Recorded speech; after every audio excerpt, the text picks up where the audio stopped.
नमस्कार दर्शकों, मैं हूं अमित शाह। आप देख रहे हैं इंडिया न्यूज पर ओपन चैलेंज। जी हां, ओपन चैलेंज, जिसमें आज हम बात करेंगे नेतन्याहू के खिलाफ इस्लामिक सेना। क्या दुनिया में एक नए ताकतवर गठजोड़ की नींव रखी जा रही है? क्या मुस्लिम नाटो की चर्चा सिर्फ एक नाम या इसके पीछे बदलती वैश्विक रणनीति की बड़ी कहानी छिपी है? एक तरफ अमेरिका का नाटो, दूसरी तरफ तेजी से बदलती पश्चिमी एशिया की राजनीति, और इस बीच पाकिस्तान, सऊदी अरब और तुर्की के बीच बढ़ता रक्षा सहयोग। अब चर्चा उस संभावित गठजोड़ की है जिसे कई जगह मुस्लिम नाटो कहा जा रहा है। मिडिल ईस्ट में जंग के चलते मुस्लिम देश नेतन्याहू के खिलाफ खड़े हो रहे हैं, जिसमें पाकिस्तान अहम भूमिका निभा सकता है। लेकिन इस कहानी में चीन की एंट्री सबसे बड़ा सवाल खड़े करती है। पाकिस्तान चीन का करीबी साझेदार है, सऊदी अरब ऊर्जा का बड़ा केंद्र और तुर्की क्षेत्रीय राजनीति में प्रभावशाली ताकत। यानी एक तरफ चीन को ऊर्जा और व्यापार के रास्तों में फायदा मिल सकता है, तो दूसरी तरफ अरब सागर और हिंद महासागर में उसका रणनीतिक प्रभाव बढ़ सकता है। अगले घंटे लगातार एक बड़ा पैनल मेरे साथ जुड़ने जा रहा है, लेकिन उससे पहले इस्लामिक नाटो का कॉन्सेप्ट क्या है, मैं आपको यह समझाने जा रहा हूं। सबसे पहले समझिए कि नाटो का जो अपभ्रंश तैयार हो रहा है, मुस्लिम नाटो क्या है, यह मैं आपको समझाने जा रहा हूं, क्योंकि इसको बिना समझे आप ये नहीं समझ पाएंगे कि आखिर ये चिंता का सबब क्यों है। जी हां, नाटो का पूरा नाम नॉर्थ अटलांटिक ट्रीटी ऑर्गेनाइजेशन है। जिस मुस्लिम नाटो की हम बात कर रहे हैं, उससे पहले नाटो क्या है यह आपको मैं समझा रहा हूं। जी हां, यह सुरक्षा और सैन्य गठबंधन है जिसकी शुरुआत 1949 में हुई थी, और उसके बाद से लगातार नाटो का स्वरूप बदलता रहा। जी हां, नाटो में यूरोप और उत्तरी अमेरिका के 32 मुल्क शामिल हैं। साथ ही साथ और भी मुल्क इसके दावेदारी करते हैं। हालांकि यूक्रेन अभी तक नाटो का हिस्सा नहीं बन पाया है। आर्टिकल 5 में एक ऐसे क्लॉज का जिक्र है जिसमें सदस्य देश पर हमला सभी सदस्य देशों पर हमला माना जाएगा। यह आर्टिकल 5 का जो क्लॉज है, यही नाटो को सबसे ज्यादा ताकत देता है। जी हां, आर्टिकल 5 की वजह से नाटो देश एकजुट रहते हैं और कोई भी बाहरी मुल्क उन पर हमला करने की कोशिश नहीं करता, वो खौफ में रहता है। यानी किसी एक देश पर हमला होने पर बाकी जो मुल्क है उसकी मदद के लिए आ जाएंगे, चाहे वो सामरिक हो, चाहे वो आर्थिक हो, चाहे वो स्ट्रैटेजिक हो। जी हां, आगे बढ़ते हैं, अगले ग्राफिक्स पर आते हैं। क्या है मुस्लिम नाटो? इस कॉन्सेप्ट की उत्पत्ति कैसे हुई और कैसे पाकिस्तान इस पूरे मुस्लिम नाटो के जो नैरेटिव को लीड कर रहा है, यह मैं आपको बताने जा रहा हूं। दर्शकों, नाटो की ही तर्ज पर मुस्लिम नाटो बनाने की तैयारी चल रही है। कैसे, ये मैं आपको बताने जा रहा हूं कि मुस्लिम नाटो आखिर है क्या, इसके आने से क्या बदल जाएगा, क्या हो जाएगा। देखिए, नाटो की तर्ज पर मुस्लिम नाटो बनाने की तैयारी चल रही है। मुस्लिम नाटो अभी कोई आधिकारिक ऑफिशियल संगठन नहीं है, इस पर चर्चा चल रही है, इसके कॉन्सेप्ट पर बात हो रही है। यह नाम सऊदी अरब पाकिस्तान रक्षा समझौते के बाद चर्चा में आया, जब एक बड़ी डिफेंस डील पाकिस्तान ने सऊदी अरब के साथ की। इसका मकसद दोनों देशों के बीच सुरक्षा और सैन्य सहयोग बढ़ाना है। मुस्लिम नाटो की कमान पाकिस्तान संभाल सकता है। अब पाकिस्तान, सऊदी अरब और तुर्की के बीच नए डिफेंस समझौते की चर्चा भी हो रही है। रिपोर्ट्स कह रही हैं कि जिद्दा में आज समझौते पर दस्तखत हो सकते हैं। पाकिस्तान के परमाणु शक्ति संपन्न देश होने से इस गठजोड़ को खास महत्व मिल जाएगा, क्योंकि तमाम जो मुस्लिम कंट्रीज हैं जो नाटो का हिस्सा बनेंगी, पाक उनको लीड करेगा। यही वजह है इसे संभावित मुस्लिम नाटो के तौर पर देखा जा रहा है। लेकिन पाकिस्तान की शुरुआत पूरी दुनिया में हलचल पैदा करेगी। मुस्लिम नाटो के 5 मकसद क्या हैं, यह आपके लिए जानना बहुत ज़रूरी है, बहुत क्रूशियल है। और इस मकसद को जानने के बिना आप ये नहीं समझ पाएंगे कि आखिरकार क्यों इस चीज़ की दिक्कत हो रही है, क्यों ये परेशान कर रहा है अमेरिका और इजराइल जैसे देशों को। जी हाँ, सबसे पहले नाटो मुस्लिम जो है ग्रुप, जो जिस पर हम चर्चा कर रहे हैं, जो बनने जा रहा है, उसके पीछे की वजह बताता हूं। किसी सदस्य देश पर हमला होने पर मिलकर सुरक्षा करना होगा। वैसे ही जैसे इंटरनेशनल नाटो काम करता है, मुस्लिम नाटो भी वैसे ही काम करेगा। पॉइंट नंबर 2, सामूहिक सुरक्षा के बाद सैन्य सहयोग। सेनाओं के बीच हथियार ट्रेनिंग और सैन्य अभ्यास बढ़ाना इनका मकसद है। जिस तरह से नाटो मुल्क करते हैं, वैसे ये भी करेंगे। साथ ही साथ तीसरा सबसे अहम पहलू, खुफिया जानकारी। खुफिया जानकारी साझा करने के मसले पर आतंकवाद और सुरक्षा खतरों से जुड़ी जानकारी आपस में साझा की जाएगी, ताकि स्ट्रैटेजिक तौर पर, सामरिक तौर पर इंटरनल सिक्योरिटी को कोई दिक्कत न हो।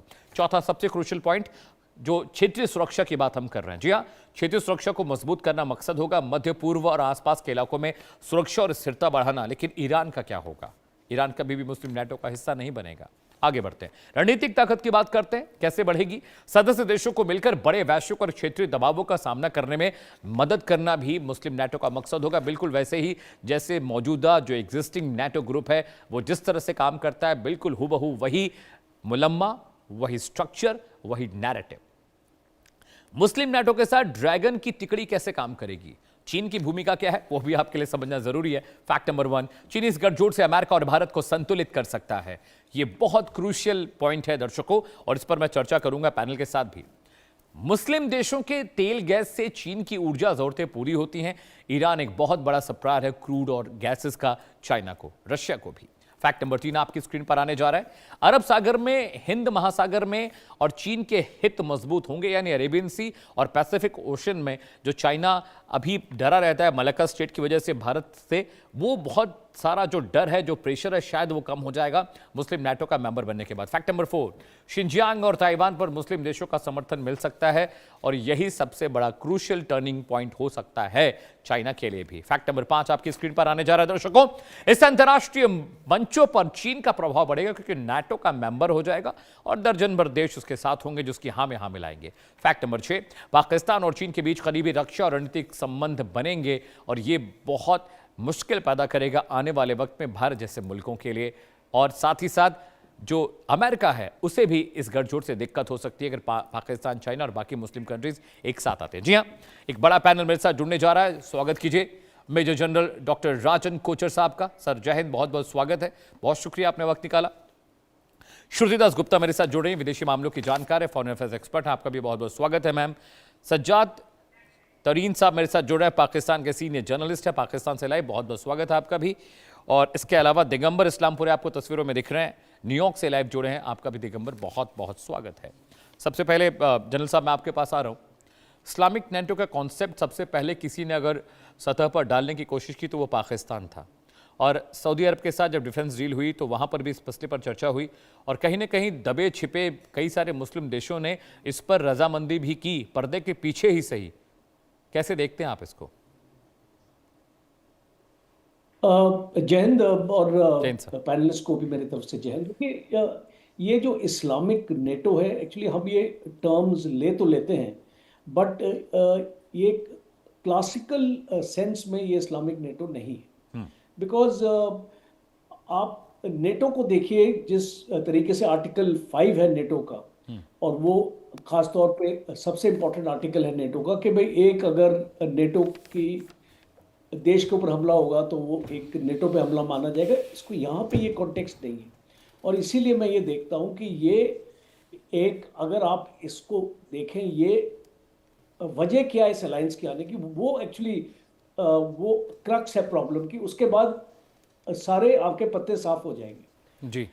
तीनों देश साथ क्यों आना चाहते हैं, उसको मकसद क्या है। टर्की को स्ट्रैटेजिक इन्फ्लुएंस चाहिए, specially Islamic, specially West Asia में टर्की और ईरान के बीच में टक्कर रहती है। टर्की ये चाहता है कि वो ये जो पूरे एरिया को कंट्रोल करे। सऊदी अरेबिया को स्ट्रेटजिक ऑटोनॉमी चाहिए, बिकॉज सऊदी अरेबिया भी जानता है कि अमेरिका के खेमे में आके वो एक डिपेंडेंट सा हो गया है। अभी वो अपने जो ऑप्शंस को डाइवर्सिफाई करना चाहता है, बाकी इसीलिए उसने पाकिस्तान के साथ डिफेंस पैक्ट किया कि इसको पाकिस्तान की फौज आके उनको ट्रेन करे और उनके साथ एक जॉइंट ऑपरेशन वगैरह करे।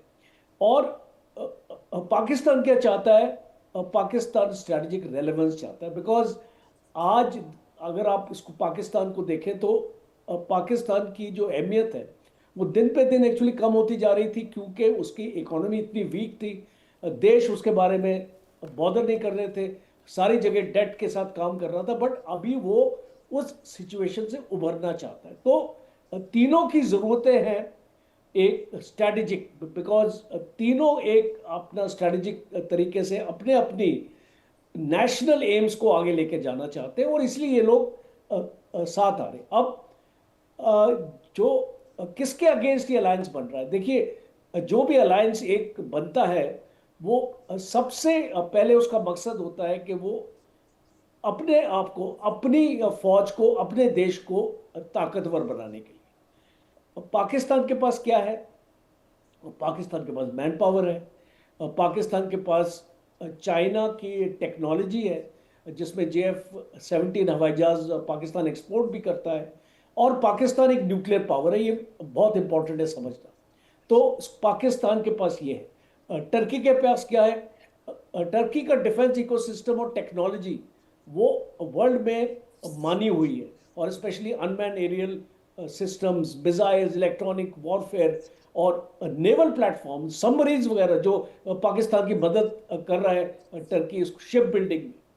और इसको सऊदी अरेबिया के पास क्या है? पैसा। सऊदी अरेबिया के पास एक पैसा है और एक स्ट्रैटेजिक ज्योग्राफी है। आप अगर सऊदी अरेबिया को देखें तो अरेबियन सी को भी इन्फ्लुएंस कर सकता है, जो रेड सी को भी इन्फ्लुएंस कर सकता है, और ये जो पूरा एरिया में और स्पेशली ईरान, और इस सब के पीछे की ताकत वो है यूनाइटेड स्टेट्स। देखिए, आप यूनाइटेड स्टेट्स को मत भूलिए। कोई भी अलायंसेस इस टाइप के जिसमें सऊदी अरेबिया भी हिस्सा लेगा, पाकिस्तान भी हिस्सा लेगा, टर्की भी लेगा, विदाउट टैसिट अप्रूवल, मैं ये नहीं बोलता कि वो एक डायरेक्ट अप्रूवल इसको यूनाइटेड स्टेट्स से लेंगे, एक इसका जो टैसिट अप्रूवल है वो इनको इसको यूनाइटेड स्टेट्स से मिल रहा है। और इसीलिए हम ये इसको देखते हैं, because United States West Asia में या उस मिडिल ईस्ट में ये अपनी इसको इन्वॉल्वमेंट को कम करना चाहता है। वो यहाँ पे एक ऐसी पावर सेंटर क्रिएट करना चाहता है, जैसे कि सऊदी अरेबिया को आप मान लीजिए, अगर सऊदी अरेबिया को वो मजबूत कर पाता है पाकिस्तान की फौज से, टर्की की टेक्नोलॉजी से, तो आने वाले वक्त में सऊदी अरेबिया ईरान के अगेंस्ट और एक बहुत पोटेंट फोर्स बन सकता है जो आज नहीं है। और यूनाइटेड स्टेट्स का, अगर अब मैं एक 10 सेकेंड्स आप मुझे और दीजिए, मैं ये कंप्लीट करता हूं। यूनाइटेड स्टेट्स ने सऊदी अरेबिया के साथ एक न्यूक्लियर एग्रीमेंट अपना क्यों किया? बिकॉज इस न्यूक्लियर इसको बोला तो जा रहा है कि पीसफुल पर्पसेस के लिए किया, बट ये इस पीसफुल से ये आपका ऑफेंसिव और एक वॉर लाइक पर्पस बनते इसमें देर नहीं लगती। आपने इसको ईरान को भी देख लिया। तो सऊदी अरेबिया को एक काउंटर के लिए तैयार किया जा रहा है वेस्ट एशिया में ईरान के अगेंस्ट, और आने वाले वक्त में इसका भारत के ऊपर बहुत बड़ा असर होने वाला है।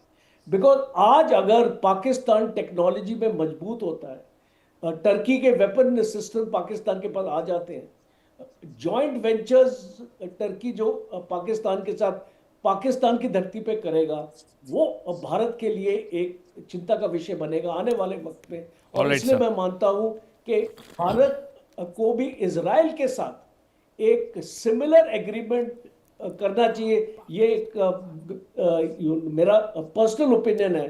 बिकॉज अगर हम इन देशों को काउंटर करना चाहते हैं तो हमारे साथ भी ऐसी ताकतें होनी चाहिए। फॉर एग्जांपल, इजराइल के पास टेक्नोलॉजी जिसको हमने इस्तेमाल किया है, और आने वाले वक्त में हम इसको और डाइवर्सिफाई करना चाहते हैं। तो मैं ये मानता हूं कि अगर कल इसको नेतन्याहू ने प्राइम मिनिस्टर मोदी को एक फोन कॉल किया है तो उसकी भी कोई वजह हो। ऑलराइट सर, श्रुति दास गुप्ता के पास जा रहा हूँ, फॉरेन अफेयर्स एक्सपर्ट है। श्रुति मैम, दो सवाल मेरे। ये खबर तो ये भी है कि पाकिस्तान न्यूक्लियर वेपन बेच सकता है सऊदी अरब को, ये खबर थी, और इस पर बहुत सारे इंटेल अमेरिका की तरफ से भी आए। इजरायलियन जो वहाँ पर डिफेंस मैगजीन्स हैं उन्होंने भी बहुत भारी भरकम आर्टिकल इस पर छापा था। दूसरा सवाल ये है कि इस्लामिक नेटो बनाने के पीछे पाकिस्तान का मकसद साफ साफ ये दिखाई दे रहा है कि खुद को प्रिजर्व करना, खुद को सेफ करना, और एक नकली झंडा उठाकर भागते रहना। जैसे कि मीडिएशन, अभी अमेरिका ईरान के मीडिएशन में पाकिस्तान ने खूब अपनी ढपली, अपनी राग बजाई कि हमारी वजह से ये सीज़ फायर हो रहा है और हम मीडिएशन कर रहे हैं, लेकिन ट्रंप साहब ने फिर नाम नहीं लिया उनका। क्या इस्लामिक नेटो एक शैडो है पाकिस्तान का, खुद को इकोनॉमिक क्राइसिस से बचाना और बाकी मुल्कों के दहशत से बचाने के लिए खुद को? देखिए, नमस्कार अमित जी, बाकी पैनलिस्ट को भी मेरा नमस्कार, और दर्शकों को भी। अब इसमें समझिए, पहली बात, आपकी बात से 100% मैं अग्रीमेंट रखती हूँ कि पाकिस्तान की जो न्यूक्लियर फैसिलिटीज़ हैं उसको वो हॉक कर रहा है। हॉक कर रहा है मतलब एक तरह से उसकी खरीद फरोख्त हो रही है कि कौन कब किस लेवल पे प्रायोरिटी बेसिस पे किसके लिए ये फैसिलिटीज़ यूज़ की जा सकती है कल को अगर उस नेशन को ज़रूरत पड़ी।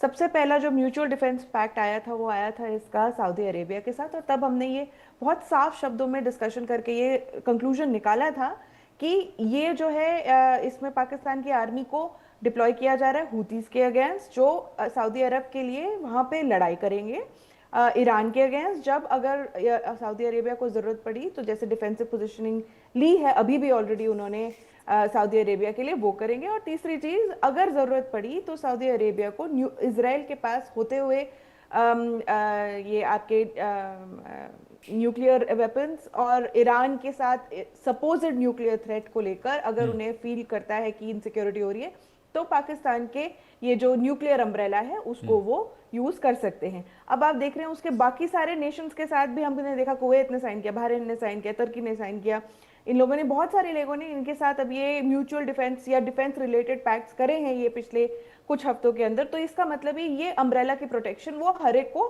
साथ साथ में देते जा रहे हैं। इसके अंदर ऑब्वियसली एक प्रायोरिटी लिस्ट होगी कि कौन पहले है, कौन दूसरा है, कौन तीसरा है। अभी वो कैसे डिसाइड कर रहे हैं, वहां पे आता है आपके दूसरे सवाल का जवाब कि कौन उसको कितना इकोनॉमिक हेल्प कर रहा है। जब ये म्यूचुअल डिफेंस पैक्ट आया था तब सऊदी अरेबिया ने बहुत सारा वहां पे उनके अंदर स्पेशली जब यूएई ने अपना कैश मांगा था वापस, तो जो लोन वापस मांगा था तब बहुत सारा उन्होंने वापस इन्वेस्ट किया है पाकिस्तान के साथ।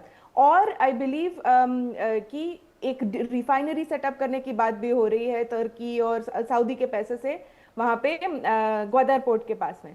तो ये सारी चीजें इकोनॉमिक इन्वेस्टमेंट और इकोनॉमिक बेल आउट्स, और जहाँ पे आपको जहाँ पे आपके लिए वाउच करने के लिए कोई चाहिए, जहाँ लोन ले रहे हैं आप, तो वहाँ पे ये आपको डिप्लोमेटिक सपोर्ट दिखाने वाली बात, ये सारी चीजें जहां जहां इस्तेमाल हो रही है, इसके बेसिस पे आपकी प्रायोरिटी लिस्ट में नंबर 1, 2, 3, 4, 5 लगेगा।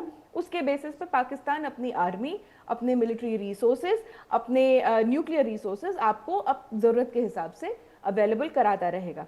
ये उसके लिए इकोनॉमिक बेल आउट है, ये जरूर है। जैसे सर ने आगे कहा कि ये उनके लिए गुड ऑप्टिक्स है, जियोपॉलिटिकल स्टेज के ऊपर अच्छा लगता है पाकिस्तान को कि जब उसका नाम इन बड़े देशों के साथ लिया जाता है और ये दिखाया जा रहा है कि वो सुरक्षा प्रोवाइड कराने के काबिल है इन लोगों को, और उनके लिए इट्स अ गुड मोमेंट।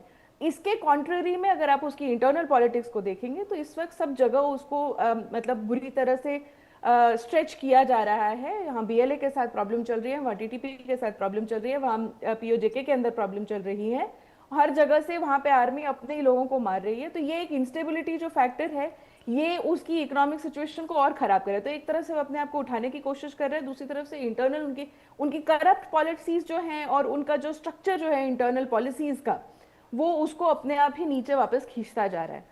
इस म्यूचुअल डिफेंस पॉलिसी को अगर मैं इंडिया की तरफ से अगर देखना चाहूंगी, या ये जो इस्लामिक नेटो को मैं अगर इंडिया एज एन इंडियन देखना चाहूंगी, तो मुझे इतना टेंशन या स्ट्रेस नहीं फील होता। ऑफकोर्स बहुत सारे लोग हैं जो इसको एज अ काउंटर पॉइंट की देखो इंडिया के अगेंस्ट इस्लामिक नेटो खड़ा हो सकता है अगर पाकिस्तान के साथ कभी कुछ हुआ इंडिया का, तो ये मैं नहीं मानूंगी। क्योंकि अगर आप देखेंगे अफगानिस्तान और पाकिस्तान की जो वॉर हुई थी, जो दोनों नेशंस की, उस समय ऑलरेडी सऊदी अरेबिया का उनके साथ एक अग्रीमेंट हो रखा था ये म्यूचुअल डिफेंस वाला, और सऊदी अरेबिया ने अपने कोई मतलब अपनी तरफ से वहां पे कोई पहल नहीं करी थी। It stayed away from the conflict.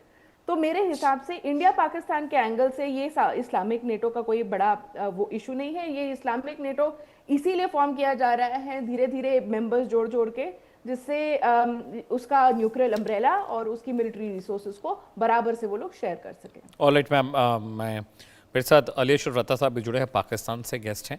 इससे पहले कि मैं उनके पास जो दिगंबर, मैं आपके पास आ रहा हूँ। पाकिस्तान और अमेरिका एक अलाई है, स्ट्रेटेजिक अलाई भी हैं, डिप्लोमेटिक अलाई भी हैं। अब अगर पाकिस्तान किसी ऐसे ग्रुप को लीड करता है जिसपे तमाम मुस्लिम कंट्रीज़ हों, जिसे हम इस्लामिक नेटो कह रहे हैं, दूसरा न्यूक्लियर वेपन की ख़रीद फरोख्त का मसला भी है जो बहुत क्रूशल है। ऐसे में अमेरिका का स्टैंड क्या होगा? क्योंकि अगर इजराइल अमेरिका साथ हैं, दोस्त हैं, एक दूसरे के हमसाया, हम निवाला, हम प्याला हैं, ऐसे में पाकिस्तान एक बड़ी लीग बना रहा है जिसमें मुस्लिम कंट्रीज़ होंगी। तो पाकिस्तान के इस रवैये, इस कदम को अमेरिका किस तरह से देखता है? Is this a threat for America and American people? नमस्ते, शुक्रिया हमें इनवाइट करने के लिए। रत्ता साहब, मैं आपके पास आ रहा हूँ, मैं दिगंबर साहब से पूछ रहा था। मैं आता हूँ जी। नमस्ते अमित जी। सबसे पहले तो आप इसको मुस्लिम नेटो बोलना बंद कीजिए, इट्स अ प्रोपेगेंडा। राइट। दुनिया में 50 से भी ज्यादा मुस्लिम देश है और आपस में एक दूसरे की जमती नहीं है। आप इसको मुस्लिम नेटो बोलेंगे तो फिर वो खुद ही लड़ते जाएंगे। जैसे अभी श्रुति दास गुप्ता जी ने बता रहे थे, पाकिस्तान का लड़ाई किन किन से चल रहा है। अफगानिस्तान के अफगानिस्तान क्या मुस्लिम देश नहीं है? राइट। अब पाकिस्तान का जो लड़ाई ईरान के साथ जो मिसाइलें बरसे थे, क्या वो मुस्लिम देश नहीं है? और इसके ऊपर से अभी ये किसके खिलाफ बन रहा है? सबसे ज्यादा वहां पे ईरान के खिलाफ बन रहा है। अब ईरान क्या मुस्लिम देश नहीं मानते आप? आप ये सब प्रोपेगेंडा है, इसमें अपन फंसना नहीं चाहिए, पहली बात। और दूसरी बात, ना तो ये नेटो की तरह म्यूचुअल डिफेंस एग्रीमेंट जिस तरीके के बोल रहे थे, और सऊदी अरब पे ईरान ने कितने सारे अभी तक मिसाइलें और ड्रोन्स वगैरह से अटैक किया, इंक्लूडिंग उनके ऑयल रिफाइनरी पे। और पाकिस्तान ने क्या किया इसके म्यूचुअल डिफेंस पैक्ट के बावजूद भी। और जैसे श्रुति दास मैम ने बताया था, और जब से पाकिस्तान के ऊपर अफगानिस्तान ने अटैक किया था, तब सऊदी अरेबिया ने क्या किया? ये सब चीजें बोलने को अच्छा लगते हैं, ऑन पेपर अच्छा लगते हैं, इससे कुछ होता नहीं है। ये मैं बिल्कुल मानता हूँ। और सेकंड चीज मैं बोलता हूँ, और टर्की की जो बात आई, टर्की को आप मान रहे मुस्लिम नेटो के हिसाब से जोड़ रहे। आज टर्की नेटो में हिस्सा नहीं, आज की नेटो में टर्की भी हिस्सा है। तो आप टर्की को फिर नेटो के भी हिस्सा मानेंगे, मुस्लिम नेटो को भी हिस्सा मानेंगे? ऐसा तो नहीं चलेगा। और ऊपर से और सऊदी अरेबिया सबसे करीब किसके पास है? यूएस के पास है। और यूएस ये सब मुस्लिम नेटो इजराइल के खिलाफ करने देगा, ऐसा आप सोचोगे? तो ये और ऊपर से और एक मैं बात क्लैरिफाई करना चाहता हूँ। और ये क्या अमेरिका को खतरा हो सकता है? मुझे नहीं लगता कि अमेरिका को खतरा हो सकता है। अमेरिका का अलाई है, और इसका अलायंस के बारे में मैग्निफिसेंट डिल्यूशन बोल के एक बुक है, उनके प्रीवियस एम्बेसडर ने लिखा था। उसका कंसेप्ट इतना ही है, अमेरिका जिस तरीके के अलायंस के लिए पाकिस्तान को आगे बढ़ा रहा था, उसका रीजन अलग था, और पाकिस्तान जिस तरीके के उसका अलायंस एक्सेप्ट कर रहा था, उसका रीजन हमेशा अलग है। उनका एक्सेप्टेंस करने का रीजन अलग है, इनका अलायंस बनाने का रीजन अलग है। इनको अफगानिस्तान में मदद चाहिए था, और चाइना के करीबी होने के नाते उनका वहां पे मॉनिटर करना था, इसके लिए वो अलायंस बने। और इन रिटर्न पाकिस्तान को ऑब्वियसली फाइनेंशियली, इकोनॉमिकली उनको आगे बढ़ाना था। उनका एक्सेप्ट करने के लिए डिफरेंट रीजन है, इनको अलायंस करने के लिए डिफरेंट रीजन है। इसलिए अभी भी यही सिचुएशन में है पाकिस्तान। अब भले ही दूसरे देश उनके रीजनिंग से वो लोग प्रोवाइड कर रहे सिक्योरिटी, अगर जरूरत पड़े तो सऊदी अरेबिया अपने खुद के जवानों को, खुद के लेकिन पीपल को वहां पे सफर नहीं करना चाहता, इसलिए वो कैनन फॉडर की तरह पाकिस्तान को यूज करेगा, उसमें कोई बड़ी बात नहीं है। और जहां तक अमेरिका का सवाल है, अमेरिका को आपको पता है जिस तरीके के उसामा बिन लादेन को उनके अबाटाबाद के जो मिलिट्री के हेडक्वार्टर के पास में विदाउट इंफॉर्मेशन उनको मार सकते, तो आप इतना ज्यादा भी मत सोचो कि पाकिस्तान की इतनी कुछ है। अभी करंट एडमिनिस्ट्रेशन को कई जरूरत है, इसलिए पाकिस्तान को यूज किया जा रहा है। और ये बात मैं नहीं कह रहा हूँ, पाकिस्तान के खुद के मिनिस्टर कह चुके हैं कि पायलट पेपर की तरह यूज कर रहे हैं, उससे ज्यादा कुछ नहीं होगा। हाँ, लेकिन भारत के खिलाफ थोड़ा बहुत हमेशा जो करते रहते हैं ट्रबल मेकिंग, वो थोड़ा उसको क्या बोलते हैं, वॉल्यूम बढ़ेगा या डेसिबल्स बढ़ेंगे, बट उसके आगे कुछ नहीं होगा। ये टर्की और पाकिस्तान और ये सब मिलके भी कुछ नहीं करने वाले। आपस में वो they want to establish themselves, regional power बनाना चाहते हैं, खुद को एक रीजनल पावर के हिसाब से एस्टैब्लिश करने को देख रहे हैं। आपस में इतनी जमती नहीं है। ठीक है दिगंबर साहब। अली अशरफ साहब, आपने सुन लिया, दिगंबर न्यूयॉर्क से लाइव जुड़े हुए हैं, वहाँ पे थिंक टैंक है, इंटरनेशनल मामलों के जानकार हैं, और पॉलिसी मेकिंग में बहुत भूमिका रहती है अमेरिका में इनकी। इन्होंने कहा कि अमेरिका पाकिस्तान को इस्तेमाल कर रहा है, और अमेरिका पाकिस्तान को किस लिए इस्तेमाल कर रहा है उन्होंने ये भी जवाब दे दिया। और उन्होंने ये कहा कि ये प्रोपेगेंडा है जो पाकिस्तान फैला रहा है इस्लामिक नेटो के नाम पर। एक सवाल मेरा रता साहब आपसे है, और दूसरा जो दिगंबर साहब ने बोला उसका भी जवाब दीजिएगा। आप और सऊदी अरेबिया दोनों ने एक स्ट्रैटेजिक अग्रीमेंट किया जिसमें लिखित दस्तावेज़ में था कि अगर सऊदी अरब पर कोई हमला होता है तो वो हमला पाकिस्तान पर भी समझा जाएगा, और पाकिस्तान अपनी न्यूक्लियर वेपन्स, अपने हथियार, अपने सैनिक, हर चीज़ का इस्तेमाल सऊदी अरब को बचाने के लिए करेगा। ईरान ने इतनी तबाही मचाई सऊदी अरब में, पाकिस्तान ने चू तक नहीं की, रिएक्ट तक नहीं किया। कम से कम एक डिप्लोमेटिक बयान ही देना चाहिए कि नहीं ईरान गलत कर रहा है, सऊदी अरब पे हमला नहीं होना चाहिए। पाकिस्तान चुप रहा। तो ये कैसा अग्रीमेंट है? श्रुति मैम भी बिल्कुल जो बात कह रही हैं और दिगंबर साहब भी कह रहे हैं कि प्रोपेगेंडा है, कुछ करने वरने वाला नहीं है पाकिस्तान। आपकी क्या राय है इस विषय पर? इसको ना दो तीन चीज़ें हैं जिसको समझने की ज़रूरत है। मैं अपने पर्सपेक्टिव में आपको बता सकता हूं कि एक्चुअल में क्या हो रहा है। अमेरिका जो है वो अनडाउटेडली एक सुपर पावर है और वो किस तरह से पूरी दुनिया में एक बिसात बिछाता है। मेरे जो पैनलिस्ट दोस्त हैं वो भी इस बात से एग्री करेंगे किसी हद तक कि वो सब कंट्रीज़ के साथ एक रिलेशन रखता है और फॉर अ रीज़न रखता है और हर कंट्री के लिए वो एक दूसरे कंट्री को तैयार रखता है। ये भी उसकी एक स्ट्रेटजी है पिछले 50 साल के अंदर। उसने अगर किसी एक को सपोर्ट किया है, किसी एक का अलाय है, तो उसके लिए उसका सेकंड कार्ड जो है वो भी उसने तैयार रखा है।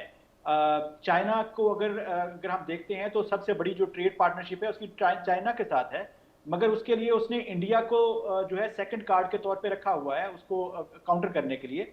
इसी तरह इंडिया के लिए पाकिस्तान को रखा हुआ है। नहीं, इंडिया के पर्सपेक्टिव में मत बताइए। दिगंबर साहब ने जो कहा वो समझाइए। इंडिया का जिक्र, इंडिया तो कहीं है ही नहीं। इस्लामिक नेटो में इंडिया का ही जिक्र नहीं है। आप पाकिस्तान के उस पर नजरिए से समझाइए मुझे। उसी पे आ रहा हूँ, रुक जाओ एक मिनट, रुक जाओ। मैं आपको एक गेम समझा रहा हूँ, अगर वो समझ आ जाएगी तो मेरे ख्याल है आपके लिए आसानी हो जाएगी। नहीं, मुझे सारे गेम पता है पाकिस्तान के। मैं आपका पर्सपेक्टिव जानना चाहता हूँ। I know all the strategies and games of Pakistan.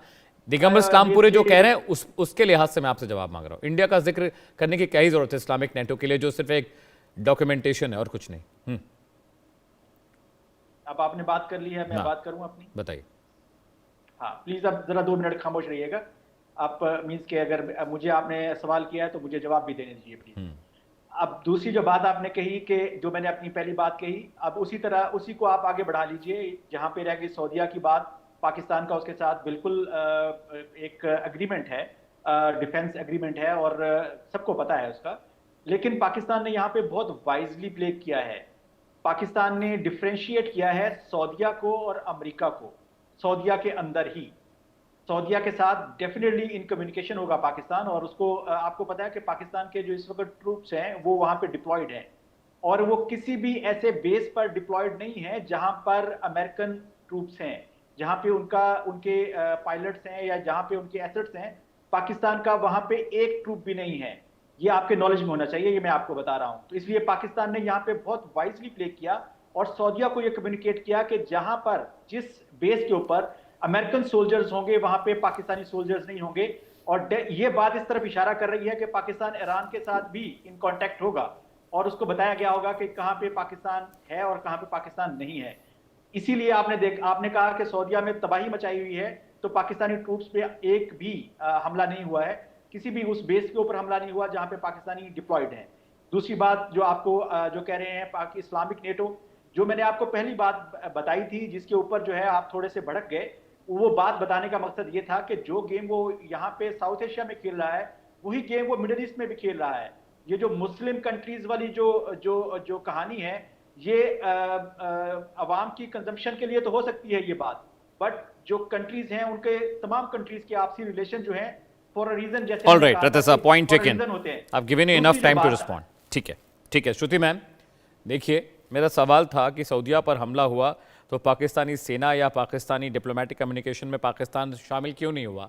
इसका जवाब उन्होंने नहीं दिया। अरे आपकी सेना किसी भी जगह हो, अमेरिकन सेना के साथ भले ना हो, मेरा सवाल था कि सऊदीया पर हमला हो रहा है तो पाकिस्तान ने रिएक्ट क्यों नहीं किया?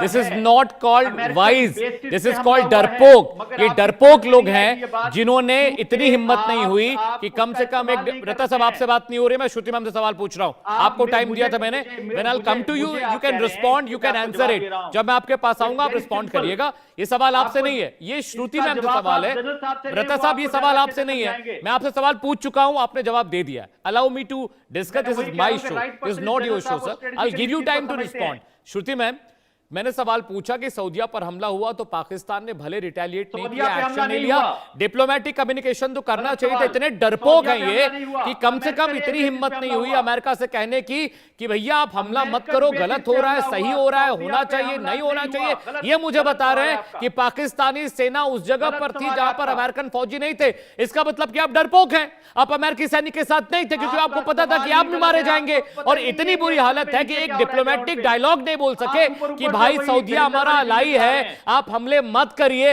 ये आवाज नहीं निकले। अब ये मुझे समझा रहे हैं इंडिया के परिप्रेक्ष्य में दिगंबर इस्लामपुरी ने बताया कि ये सिर्फ एक फेक नैरेटिव है जो पाकिस्तान खुद को शैडो करने के लिए दुनिया भर में गाता फिरता है, बीन बजाता फिरता है। Shruti ma'am, your reaction on that. Shruti ma'am. देखिए, बड़ी सिंपल सी बात है अमित जी। अगर पाकिस्तान जो है यूएसए और ईरान और इस सऊदी को अलग अलग इंडिविजुअल एंटिटीज की तरह डील करता है, तो फिर इस्लामाबाद टॉक्स क्या था, जिसके अंदर वो इतने बड़े शानदार तरीके से यूएस के लोगों को ग्रीट और मीट कर रहे थे एंड बिछा रखा था रेड कार्पेट, इन्होंने green carpet I guess in their case बिछा रखा था इन लोगों ने। और उसके बाद भी कितनी दफा यूएसए के वाइट हाउस में जाके इन्होंने, इनके जनरल ने नाश्ते करे हैं, खाने करे हैं, साइन करे हैं, डील्स करे हैं। जब वो बॉक्स आपको याद होगा लेके गए हैं, तो वो यूएसए को as a separate entity deal कर रहे हैं, ऐसी बात नहीं है। इनके मजबूरी ये है कि ये ईरान के साथ बॉर्डर शेयर करते हैं। ये हर बार बोलते हैं कि जो है उनकी सतह जो है, उनके जो लैंड है, वो रिसोर्सेज है, वो यूएसए नहीं यूज कर रहा है। पर ये आप और हम अच्छे से जानते हैं कि यूएसए जरूर उनकी वहां से इंटेलिजेंस रिपोर्ट्स यूज कर रहा है, उनके पोर्ट्स यूज कर रहा होगा, उनके रीफिलिंग के लिए यूज कर रहे होंगे, बाकी स्ट्रेटेजिक बेसिस, जब वो ईरान के ऊपर अटैक कर रहा है, क्योंकि वो कहीं और से तो आ नहीं रहा है। इस तरफ तो सब आपका ऑलरेडी अंडर अटैक है, वो यहाँ से तो नहीं फ्लाई करके जा रहा है। So there is definitely a cooperation and coordination happening between USA and Pakistan, जब यूएसए ईरान के ऊपर अटैक कर रहा है। ये लोग खुल के नहीं बोल सकते, क्योंकि इनको एज अ पीस कीपर और मीडिएटर या इंटरलोक्यूटर वाली अपनी जो है इमेज इंटैक्ट रखनी है, तो वो ज्यादा बोलते नहीं है।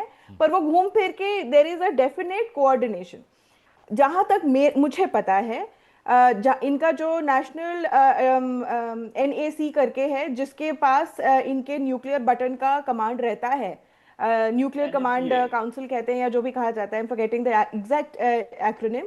मेरे हिसाब से उधर के तो वहाँ के इनके तो खुद ही के लोगों ने जा के इंटरव्यूज दे रखे कि उस कमांड सेंटर के अंदर तो इनके लोगों तक को एंट्री नहीं मिलती है, वहाँ सिर्फ यूएस के सिपाही खड़े रहते हैं। तो इंटरनल मामलों में भी इनके यूएसए घुसा हुआ है, स्पेसिफिकली जहाँ न्यूक्लियर रिलेटेड स्टफ है, जहाँ इनके F-16 होता है, वहाँ पे एक ये मेंटेन करते हैं, एक यूएस के एक कंटिंजेंट वहाँ मेंटेन रहता है जो मेंटेनेंस देखता है दूर बातें कर F-16 रही हैं आप सर। मैं आप बाद में बात कर लीजिएगा। हैं कहाँ पे प्लीज? किराना हिल्स वाली बात तो हम बाद में कर लेंगे ना, वो तो कहीं और ही गई। बिल्कुल कीजिएगा, है ना? बिल्कुल कीजिएगा आप। तो आपके कहाँ है वो exactly? I don't even need to, I will not go beyond asking you to do a simple Google search. Sir आप एक गूगल सर्च कर लीजिएगा, आपको एग्जैक्ट 4 जगह पता चल जाएंगे कहाँ पे न्यूक्लियर एसिड्स हैं, इतना डिक्लेयर है। बात करेंगे, डोंट वरी। लेकिन अभी और बात कर रहे हैं, the point is that everybody ground reality से बहुत दूर है। अगर आपको ये लगता है कि पाकिस्तान के नेशनल कंट्रोल सेंटर में अमेरिकन स्पाई हैं, तो ये मेरे ख्याल में आपके खुद के लोगों ने बैठ के ये इंटरव्यू दिए हैं कि वहां से लोग वापस चले जाते हैं, उनका कंट्रोल उनकी खुद की चीजों पे नहीं है।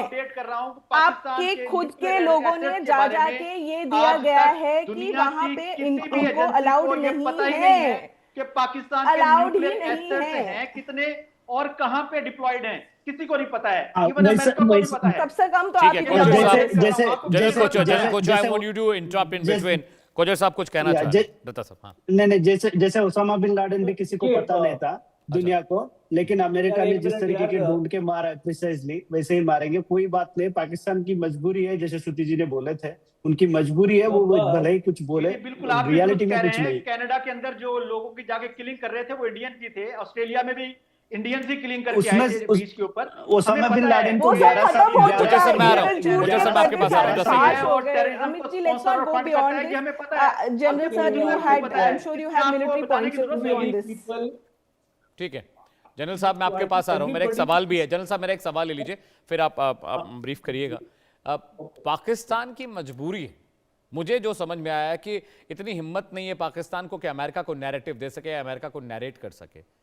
ये सिर्फ बातें रता साहब यहाँ जरूर कह रहे हैं कि ऐसा है वैसा है, लेकिन इतनी हिम्मत पाकिस्तान को नहीं है। और ये जो बात श्रुति मैम बता रही हैं, ये कह रहे हैं कि आपको लगता है अमेरिकन स्पाई, साहब स्पाई नहीं है, वर्दी में है, वर्दी में अमेरिकन फौजी हैं, स्पाई नहीं है।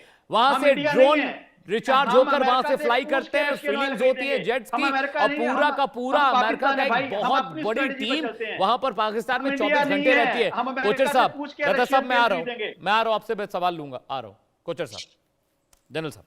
Okay, Amit, I think when too many people speak at the same time, ना, श्रुति भी बोल रही है, दिगंबर भी बोल रहा है, सर और इसीलिए तो ये पाकिस्तानी बोल डिबेट रहे है। हैं, तो इसको किसी को कुछ नहीं समझ आता, सर आप बताइए, और आप आपके बताइए, व्यूअर्स हाँ, आप बताइए, कुछ नहीं समझ आएगा कि क्या डिस्कशन हो रहा है. सो आप बताइए। I think let's be more civilised in the way we are speaking here. Right sir.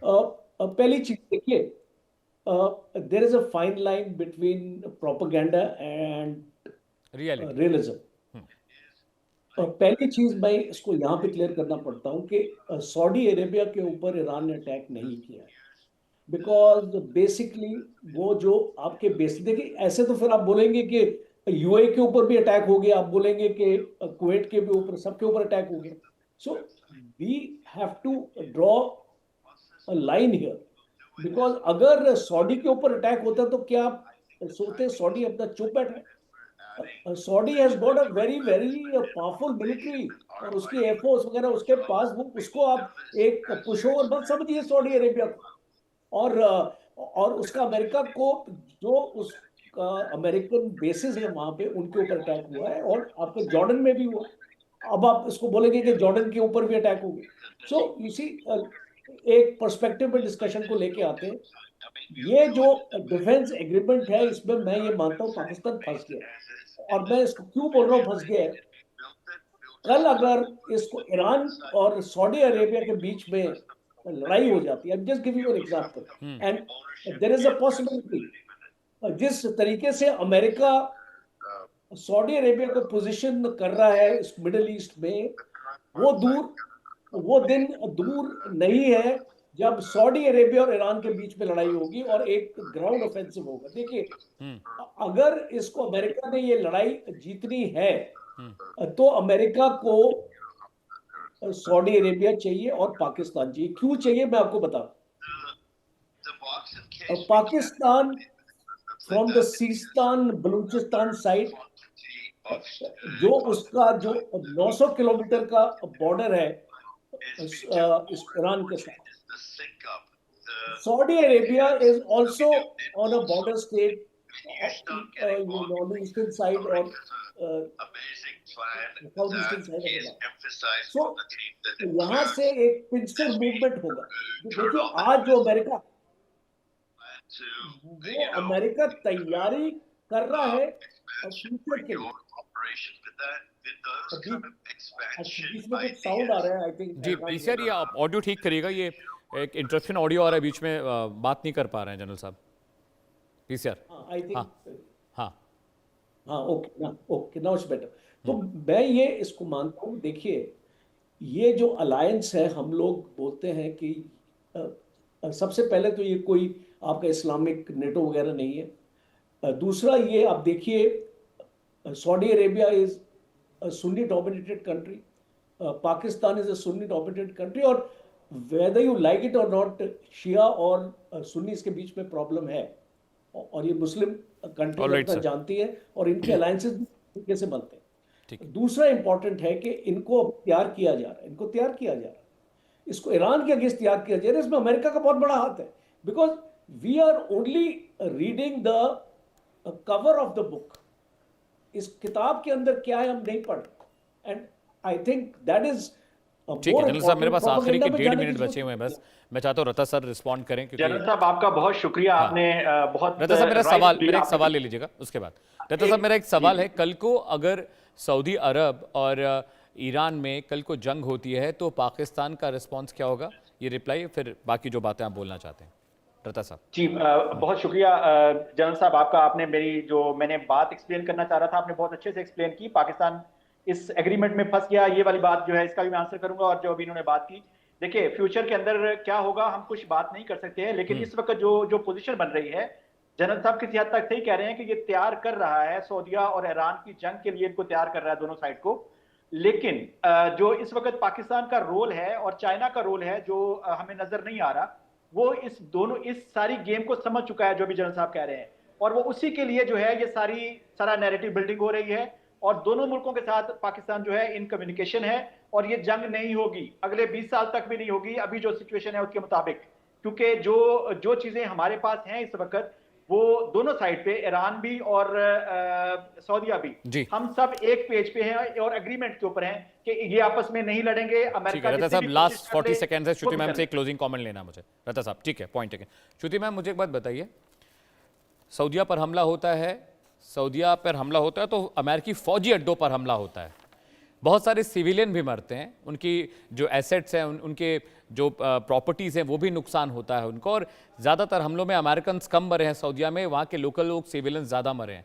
तो जो जनरल साहब ये बात कह रहे हैं कि अगर मेरे देश में किसी देश की सेना रह रही है और मेरे देश पर हमला होता है तो जिम्मेदारी मेरी है उन्हें बचाने की ना, किसकी जिम्मेदारी है? बात से थोड़ा अलग रखती हूँ। अगर वो सऊदी के एनर्जी इंफ्रास्ट्रक्चर पे अटैक कर रहा है तो क्या वो सऊदी एसेट नहीं है? क्या उसको सऊदी के ऊपर अटैक ना माना जाए? उन्होंने एक सीआईए जहां उन्होंने आईआरजीसी के कमेंट के हिसाब से सीआईए के एक होटल जहां पे उनके लोग रह रहे थे, वहां पे अमेरिकन एसेट्स रह रहे थे, उस होटल पे अटैक किया था।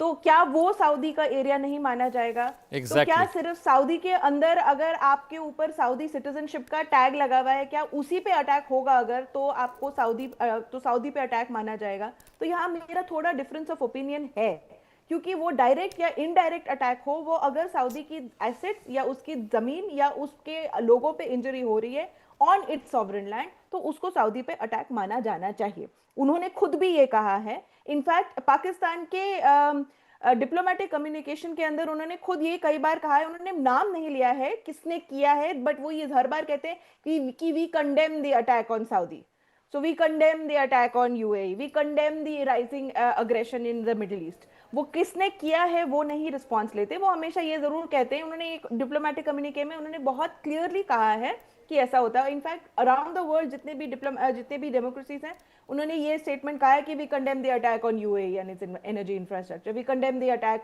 On this thing. सो कहीं जहां पे ज्यादा सपोर्ट है उनके लिए तो वहां ईरान का नाम लेते हैं, जहां नहीं है सपोर्ट वहां नहीं लेते हैं। बट ये अटैक जरूर माने जाने चाहिए कि ये सऊदी पे अगर अटैक है तो वो सऊदी पे ही अटैक है। अगर चाहे उसके अंदर अगर आपके यूएस बेस पे अटैक हो रहा हो, या वहाँ पे जो होटल है वहाँ पे अटैक हो रहा हो, या आपके एनर्जी इंफ्रास्ट्रक्चर पे अटैक हो रहा, अगर वो इनमें से किसी भी एसेट पे अटैक हो रहा है तो वो सऊदी पे अटैक है, क्योंकि वो सऊदी इंटरेस्ट के लिए वहाँ बैठाया गया है। तो मुझे बहुत शुक्रिया श्रुति मैम आपका भी, रता साहब बहुत शुक्रिया आपका भी, इसके अलावा दिगंबर इस्लामपुरा आपका भी बहुत बहुत शुक्रिया। अब हम बात करने जा रहे हैं अमेरिका की डिटरेंस और न्यूक्लियर पॉलिसी की।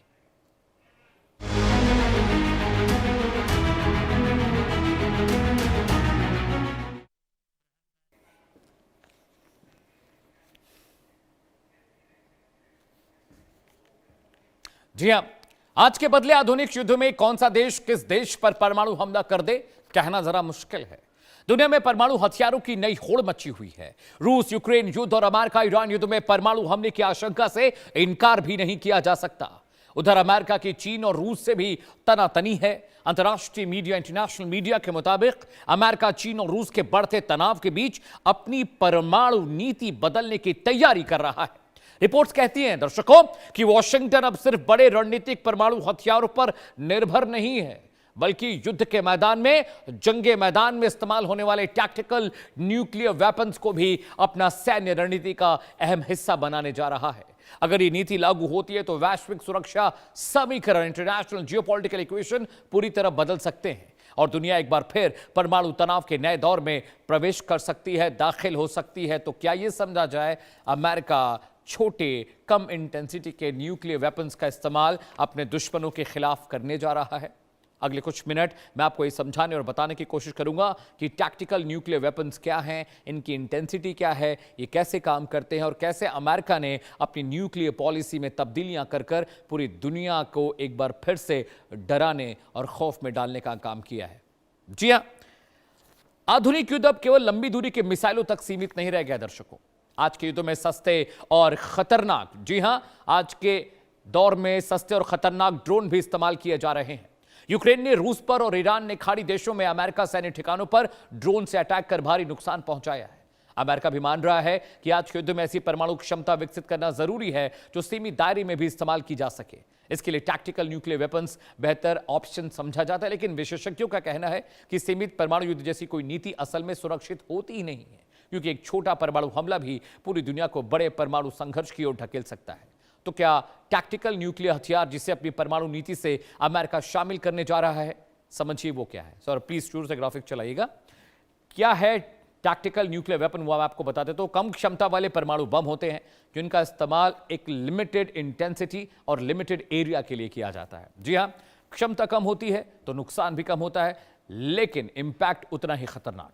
पूरे शहर को तबाह करना मकसद नहीं होता, एक छोटे एरिया, एक लो इंटेंसिटी धमाके की जरूरत होती है। कम दूरी, कम इलाके में होता है, लेकिन ताकतवर होता है। इससे दुनिया को खतरा नहीं, लेकिन जहां हमला होगा वहां पर विध्वंस हो जाएगा। कम दूरी और सीमित टारगेट के लिए इसका निर्माण किया जाता है। टैक्टिकल न्यूक्लियर वेपन्स वो ऐसे हथियार हैं जो विध्वंसक तो होते हैं, लेकिन दुनिया को, देश को खतरा नहीं है।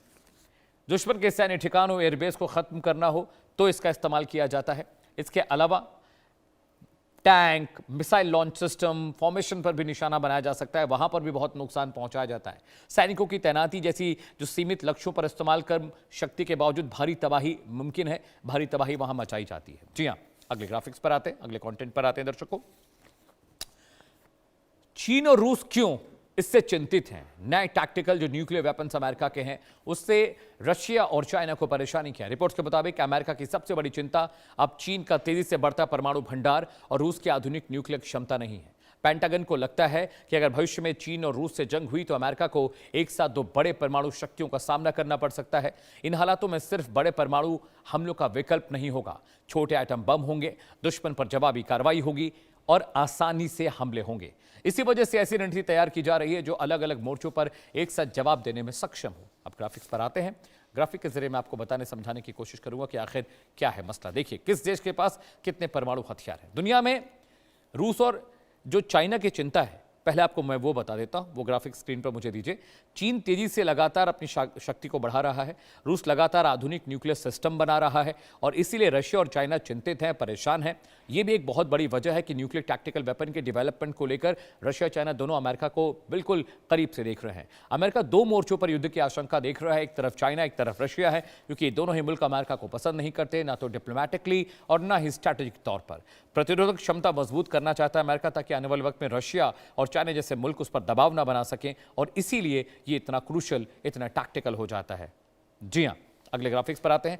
किस देश के पास कितने परमाणु हथियार हैं, ये डेटा भी बहुत इंपॉर्टेंट है, इस डेटा के बारे में भी जानना जरूरी है। दुनिया में कुल 9 देश ऐसे हैं जिनके पास परमाणु हथियार है। मौजूदा समय में किस देश के पास कितने न्यूक्लियर वेपन है, दावे से तो कुछ नहीं कहा जा सकता, लेकिन एक डेटा, एक पुख्ता नंबर्स हैं जिसके बारे में हम चर्चा करेंगे। आपके स्क्रीन पर वो ग्राफिक्स है। रशिया के पास 5000 से ज्यादा, अमेरिका के पास 5129, चाइना के पास 620, फ्रांस के पास 290, ब्रिटेन के पास 225, भारत के पास 190, पाकिस्तान के पास 170, इजराइल के पास 90, उत्तर कोरिया के पास 50। ये सिप्री का डेटा है जो स्ट्रैटेजिकल डेटा बताता है किसके पास कितने हथियार हैं, कितने सैनिक हैं। तो ये जो डेटा आप स्क्रीन पर देख रहे हैं दर्शकों, ये बहुत क्रूशियल डेटा है। यानी अमेरिका आने वाले वक्त में छोटे टैक्टिकल वॉर वेपन्स को बनाएगा जो परमाणु बम होंगे, लेकिन उनकी इंटेंसिटी कम होगी। यानी पूरे शहर को उड़ाना हो, एक प्रोविंस को उड़ाना हो, कुछ किलोमीटर के एरिया को उड़ाना हो। अब वो जमाना नहीं रहा कि आप परमाणु हमला करते हैं, पूरे के पूरे देश को बर्बाद कर देते हैं, पूरे देश को तबाह कर देते हैं। वो वक्त चला गया दर्शकों। अब बहुत कैलकुलेटिव, क्यूमुलेटिव स्ट्रैटेजी प्लान करते हैं दुनिया भर के देश। परमाणु हथियार दागने से देश बचते क्यों हैं? आखिर न्यूक्लियर डिटरेंस क्या है, एनपीटी क्या है, नॉन प्रोलिफरेशन ट्रीटी क्या है, उसके बारे में आपको थोड़ी जानकारी दे देता हूं। शुरुआत हम करने जा रहे हैं अगस्त 1945 से। इससे पहले कि ग्राफिक्स आए मैं आपको बताता हूं। जी हाँ, अगस्त 1945 सेकेंड वर्ल्ड वॉर की वो तारीख जब पहली बार, आखिरी बार एटम बम का इस्तेमाल किया गया था। ठीक है, अमेरिका ने जापान के हिरोशिमा और नागासाकी पर परमाणु बम दागे थे। पूरी दुनिया ने इसकी विनाशकारी क्षमता देखी। उसी के बाद से न्यूक्लियर डिटरेंस की रणनीति अपनाई गई। बड़ी परमाणु शक्तियों ने युद्ध में परमाणु बम इस्तेमाल करने की जगह न्यूक्लियर डिटरेंस के हथियार के तौर पर इस्तेमाल करना शुरू कर दिया। यानी अगर कोई देश परमाणु हमला करेगा तो जवाब में उसे भी उतना ही विनाशकारी परमाणु हमला झेलना पड़ेगा। कि ग्राफिक्स पर आते हैं। आखिर परमाणु हथियार दागने से क्यों बचते हैं देश? छोटी जंग भी परमाणु युद्ध में तब्दील हो सकती है। दुनिया भर में राजनीतिक, आर्थिक दबाव झेलना पड़ सकता है। इसके अलावा बहुत क्रूशियल डेटा है जो मैं आपको बता रहा हूं। दुनिया भर में जब आर्थिक दबाव होता है तो उससे दिक्कतें बढ़ जाती हैं। नई अमेरिकी नीति को लेकर अंतर्राष्ट्रीय स्तर पर भी चिंता बढ़ गई है। कई एक्सपर्ट्स का कहना है कि अगर टैक्टिकल परमाणु हथियारों को सैन्य रणनीति में ज़्यादा महत्व मिला तो परमाणु हथियारों के इस्तेमाल की दहलीज पहले से कहीं कम हो सकती है। इसका मतलब ये होगा कि किसी भी क्षेत्रीय युद्ध में भी परमाणु हथियारों के इस्तेमाल का खतरा बढ़ जाएगा। जी हाँ, अमेरिका की ये नई रणनीति अभी अंतिम रूप में नहीं आई है, लेकिन इसकी चर्चा ने दुनिया भर के रक्षा विशेषज्ञों को आशंकित कर दिया है। अगर ये नीति लागू होती है तो निकट भविष्य में अमेरिका, रशिया और चीन के बीच सामरिक प्रतिस्पर्धा और तेज हो सकती है, जिसका असर सिर्फ इन 3 देशों पर नहीं, इसके असर सिर्फ बाकी मुल्कों के बजाय पूरी दुनिया पर पड़ेंगे, बल्कि पूरी दुनिया इसकी जद में आ जाएगी और खतरा बहुत ज्यादा बढ़ जाएगा। जी हाँ, आपकी स्क्रीन पर कुछ ग्राफिक्स आप देख रहे थे, मैं आपको समझाने की कोशिश करूंगा। टैक्टिकल न्यूक्लियर वेपन्स 101 से 20 किलो टन के होते हैं। इसके अलावा इनकी मारक क्षमता सैकड़ों किलो टन की होती है। कई मेगा टन का ये प्रोड्यूस करते हैं, जो इनके अंदर जो ऊष्मा होती है, जो एनर्जी होती है। टैक्टिकल न्यूक्लियर वेपन्स सैन्य ठिकानों, एयरबेस और टैंक्स पर इस्तेमाल होते हैं। ये टारगेट बेस्ड होते हैं। बड़े शहर, औद्योगिक जो शहर हैं, जो केंद्र हैं, उनके ढांचों को नुकसान पहुंचाते हैं। कम दूरी होती है, रेंज कम होती है, लंबी दूरी भी हो सकती है। छोटी मिसाइल, फाइटर जेट और आर्टिलरी के जरिए फायर किए जा सकते हैं, लॉन्च किए जा सकते हैं। आईसीबीएम यानी इंटर कॉन्टिनेंटल बैलिस्टिक मिसाइल, पनडुब्बी और भारी बॉम्बर्स के जरिए भी इनको फायर किया जा सकता है। युद्ध में ये आपको बढ़त जरूर दिलाते हैं, क्योंकि आप अपने दुश्मन पर हावी हो जाते हैं। दुश्मन को बड़ा नुकसान होता है, क्योंकि सिर्फ धमाके नहीं होते, ऊष्मा नहीं निकलती, रेडिएशन भी निकलती है, जो आपके शरीर को जलाती है और महीनों सालों तक आप उस रेडिएशन का शिकार रहते हैं। यानी एक बार न्यूक्लियर वेपन कहीं का इस्तेमाल कर दिया गया, जैविक हथियार कहीं पर अगर इस्तेमाल किया गया, तो उस वक्त उसका इस्तेमाल जरूर हुआ, लेकिन वो आपके डीएनए, आपके बॉडी स्ट्रक्चर में, आपके बोन मैरो में, आपके वेन्स पे चली जाती है वो रेडिएशन, और सालों तक आपको वो रेडिएशन परेशान करता है। जापान के हिरोशिमा में जब अमेरिका ने परमाणु बम गिराया, वहां पर सालों तक जो जनरेशन्स पैदा होती रहीं, वो दिव्यांग होती रहीं, उनकी आंखें खराब थी, उनके बॉडी के स्ट्रक्चर खराब थे, उनके बोन मैरो खराब थी, उनके जो इंटरनल पार्ट्स होते हैं बॉडी के वो खराब होते गए, उनकी स्किन जल जाती थी, कुछ के बाल नहीं होते थे, कुछ बच्चे वहां पर जन्म से ही ब्लाइंड पैदा होते थे। तो रेडिएशन बहुत खतरनाक है, आपके डीएनए में घुस जाती है, आपके ब्लड में घुस जाती है, और उसके बाद जनरेशन टू जनरेशन ये ट्रांसफर होती रहती है। हमारी खास पेशकश में अभी के लिए फिलहाल इतना ही। रुक रहे ब्रेक के लिए। ब्रेक के बाद मेरे साथ देखिए देश का सवाल, जल्द लौट रहे हैं।